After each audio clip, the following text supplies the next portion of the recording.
Jumpa kita Fast and Furious bersama dengan Zenyatta.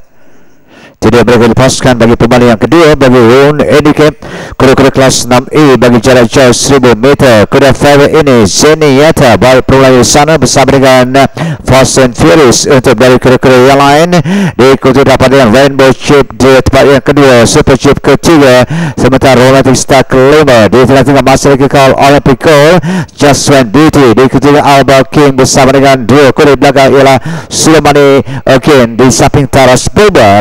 Lepas lebih kurang 600 meter kekal dengan Fast and Furious untuk dari kuda-kuda yang lain. Tempat yang kedua Zenyatta, ketiga Romantic Star diikuti dapat dengan Olympico. Untuk tempat yang keempat pada ketiga ini lebih kurang 250 meter untuk mendapatkan perubahan. Tempat kita kekal untuk Fast and Furious bersama dengan Zenyatta, sementara Romantic Star semakin mengakhiri tempat yang ketiga, keempat, kelima di antara Super Chip bersama dengan Olympico. 100 meter mendapatkan perubahan saya kira pastinya untuk kuda favorite ini Fast and Furious untuk tempat yang pertama, dan tempat yang kedua Zenyatta, ketiga Romantic Star, dan keempat Super Chip bersama dengan Just When Beauty, Olympico, Alba King, tiga kuda Taras Boba, Rainbow Chip, dan sekali itu Sulemani Again.